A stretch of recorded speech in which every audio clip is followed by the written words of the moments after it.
The big lesson of last year's election, which is when all you do is trash Trump, you go the way of Biden-Harris.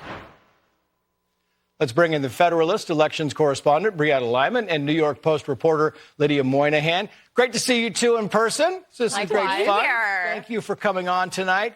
CNN literally kind of moving the deck chairs, Brianna, right? They're shuffling things around. They don't know what to do. They're thinking of getting out of the TV business and going digital. It's kind of a train wreck over there. But the whole concept of having to warn your anchors that you need to not be outraged at the inauguration is silly. This is a purported news network saying, hey, guys, we're going to try to do something crazy, be journalists, give the unbiased truth.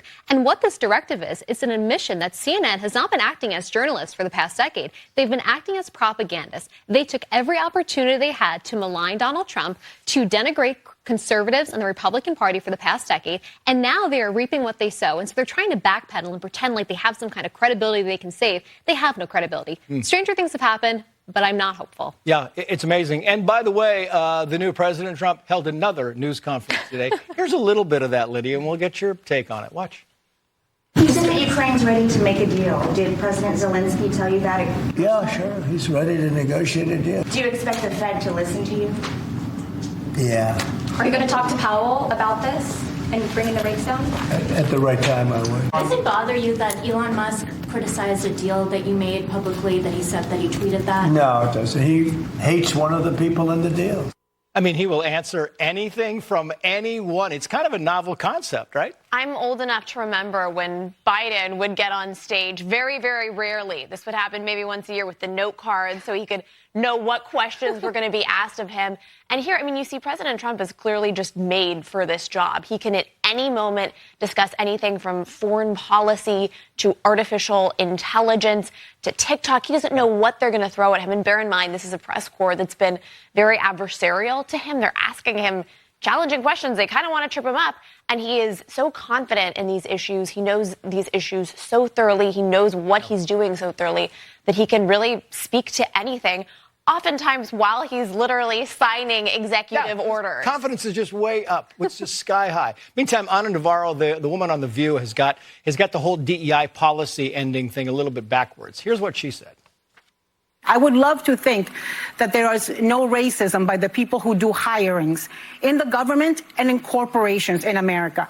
But that is not the case. I would love to think that there is no homophobia, but that is not the case. And I think that by getting rid of this and doing it in such a bold way on day one, what he is doing is giving a green light to people who are racist, to people who are homophobic, to people who are anti-women.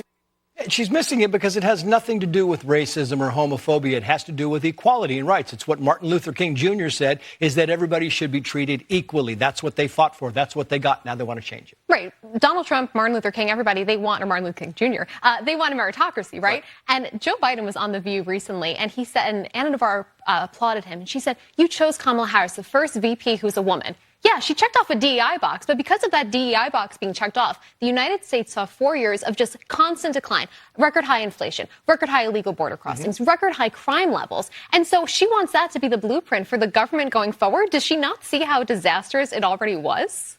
I don't think she does. I don't think she does, I mean, that's the answer. I don't think she does. Lydia, James Carville said this about his old friend Joe Biden. Watch. You had a noble career.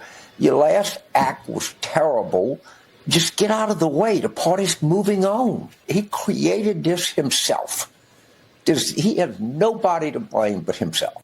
We didn't play the first 15, 20 seconds. I mean, it was scathing. It was scathing, and it feels like there's this bitterness built up among Democrats, and they can't let it go. Oh, they have turned on him. Remember when the talking point for a few months was that it was noble he was stepping down? Right. Now he has completely lost power. He is gone for good, and so people are saying what they really think. David Axelrod also making pretty scathing comments. And so it's the Democrats who are kind of eating their own here.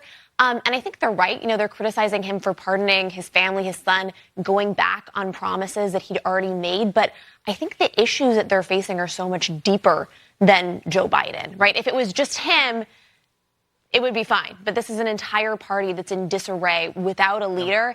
It's easy to blame the guy who's now gone for good, but it doesn't seem like there's much of a plan forward. Yeah, I mean, it's a great point because if you can't be, he's gone. You can't be mad at him. You clearly are mad at the whole system because you got a lot of fixing to do.